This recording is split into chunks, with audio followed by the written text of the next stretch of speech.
कालपर्यंत अमेरिका आणि इस्रायल खांद्याला खांदा लावून इराण सोबत लढत होते. पण अचानक असं काय झालं की आता अमेरिका आणि इस्रायल एकामेकांच्या विरोधात उभे राहण्याची शक्यता वाढत आहे. काही तज्ज्ञ लोकांच्या मते जगातल्या सर्वात ताकदवान माणूस म्हणजेच अमेरिकेचे राष्ट्राध्यक्ष डोनाल्ड ट्रम्प यांच्या जीवाला धोका आहे आणि हा धोका अमेरिकेचा सर्वात जुना मित्र देश इस्रायलकडून असल्याचे सांगितले जात आहे. ज्या देशासाठी ट्रम्प नेहमी झगडते त्याच देशाच्या नावाने आज ट्रम्प यांच्या जीवाची भीती व्यक्त केली जाते. आणि हे प्रकरण नीट समजून घेतले तर आपल्याला लक्षात येईल की याआधी सुद्धा असेच काही घडले होते. आतापर्यंत ज्या ज्या अमेरिकन अध्यक्षाने इस्रायलला आव्हान दिलं त्याची एकतर हत्या झाली किंवा राजकीय कारकीर्द संपली गेली. आता ट्रम्प त्याच वाटेवर निघाले का, या अशा का सांगितल्या जात आहे, सविस्तर पाहू व्हिडिओच्या माध्यमातून. नमस्कार, मी पंकज, तुम्ही पाहताय कसं काय. गेल्या काही महिन्यात अमेरिका, इस्रायल आणि इराण युद्ध सुरू होते. अमेरिका आणि इराण यांच्यात थेट युद्ध टाळण्यासाठी एक शांतता करार झाला. हा करार होण्यासाठी ट्रम्प यांनी प्रचंड मेहनत घेतली, पण या करारातली एक महत्वाची अट होती, लेबनॉनमध्ये इस्रायलने चालवलेल्या लष्करी कारवाया थांबवायच्या. हिजबुल्ला या इराण समर्थित गटांविरुद्ध इस्रायलने सुरू केलेल्या मोहिमेमुळे संपूर्ण प्रदेश पेटला होता. लेबनॉनची राजधानी बेरूत धुळीस मिळत होती. नागरिकांचे मृत्यू होत होते. या परिस्थितीत ट्रम्प यांनी इराण सोबत एक महत्वाचा करार म्हणजेच MOU केला. हा करार होताच इस्रायलमध्ये खळबळ उडाली. इस्रायलचे पंतप्रधान बेंजामिन नेत्याहून यांनी त्यांच्या मंत्रिमंडळातील अनेक मंत्र्यांनी या करारावर जाहीर टीका सुरू केली आणि यातून एक असा संघर्ष सुरू झाला जो आज अमेरिका आणि इस्रायल या दोन मित्र देशांमध्ये फूट पाडत आहे. ट्रम्प यांनी इराणसोबत केलेले करार होण्याच्या अवघ्या 2 तास आधी इस्रायलने बेरूतवर जोरदार हल्ले केले. ट्रम्प यांना हे समजलं तेव्हा ते संतापले. त्यांनी थेट नेत्याहून यांना कॉल केला. CNN आणि एक्सियोस यांनी या फोन कॉलचे मुद्दे उघड केले. त्यानुसार ट्रम्प यांनी नेत्याहून यांना थेट शिव्या घातल्या. तुम्ही वेड्यासारखं वागत आहात, माझ्यामुळेच तुम्ही तुरुंगाबाहेर आहात, मी तुमचं रक्षण करतो आणि तुम्ही असे वागत आहात का, असे शब्द त्यांनी वापरले. आता जगात प्रत्येक जण इस्रायलचा तिरस्कार करतोय असंही ते म्हणाले.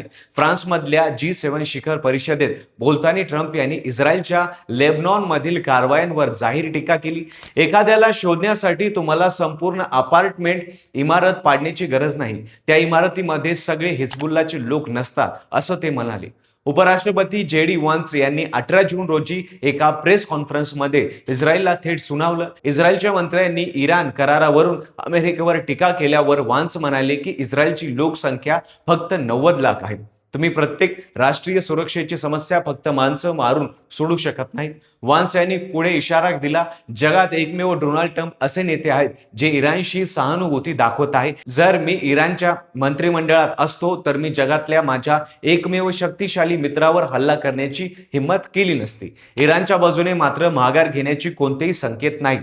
नेत्याहून याने सार्वजनिकपणे सांगितलं की मी आणि ट्रम्प नेहमी एकमेव होत नाहीत, पण इस्रायलच्या सुरक्षेसाठी मी नेहमी उभा राहील. इस्रायलमध्ये राईटिस्ट मंत्री इतमार बेन ग्वीर यांनी उघडपणे सांगितलं की ट्रम्प यांना नकार द्यायची वेळ आली आहे. अमेरिका आणि इस्रायल यांच्यातला हा संघर्ष आता जगाला शॉक करतोय, कारण आजवर या दोन देशांचे वाद एवढे समोरासमोर कधीच आले नव्हते. ट्रम्प काही इस्रायलला आव्हान देणारे पहिले अमेरिकन अध्यक्ष नाहीत आणि या सगळ्या आधीच्या अध्यक्षांची अवस्था काय झाली ते जाणून घेतलं तर अंगावर काटा येईल.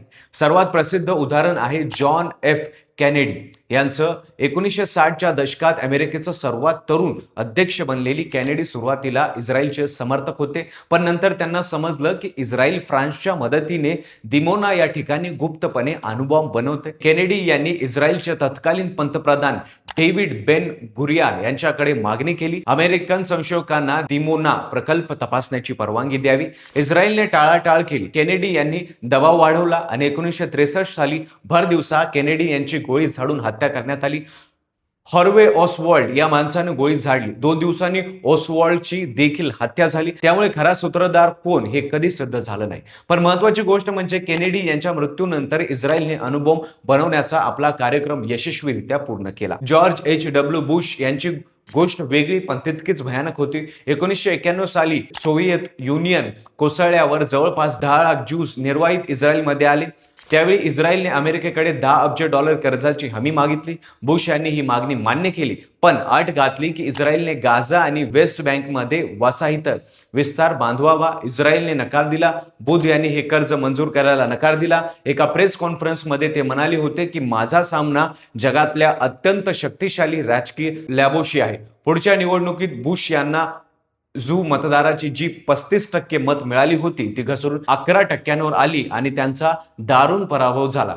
जिमी कार्टर यांची असंच झालं. 1978 साली इजिप्तच्या बाजूने भूमिका घेतल्यानंतर 1980 साली त्यांचा पराभव झाला. आज परिस्थिती अशी आहे की अमेरिका आणि इस्रायल या दोन मित्र देशांमध्ये उघड दरी निर्माण झाली आहे. ट्रम्प यांनी इराणसोबत केलेला करार इस्रायलला मान्य नाही. इराणने लेबनॉनमधील माघार घेण्यास तयार नाही. अमेरिका गुप्तचर यंत्रांनी दिलेल्या माहितीनुसार नेत्याहून इराण करार उद्ध्वस्त करण्याचा प्रयत्न करतील असा इशारा देण्यात आला आहे. द न्यू रिपब्लिकने याबाबत बातमी दिली. दुसरीकडे अमेरिकेत या वर्षी होणाऱ्या मध्यवर्ती निवडणुका ट्रम्प यांच्यासाठी जड जाण्याची शक्यता निर्माण झाली. अमेरिकेतील ज्यू लॉबी खूप शक्तिशाली आहे. ती लॉबी ट्रम्प यांच्या विरोधात जर उभी राहिली तर रिपब्लिक पक्षाला त्याचा मोठा फटका बसू शकतो. ट्रम्प यांच्या जीवाला धोका असल्याची चर्चाही सोशल मीडियावर सुरू झाली आहे. यापूर्वी त्यांच्यावर 3 वेळा हल्ले झाले. एकदा तर गोळी त्यांच्या कानाला घासून गेली. आता इस्रायलशी वाद वाढत असताना या चर्चा पुन्हा सुरू झाल्या आहेत. अमेरिकेचे इस्रायलशी संबंध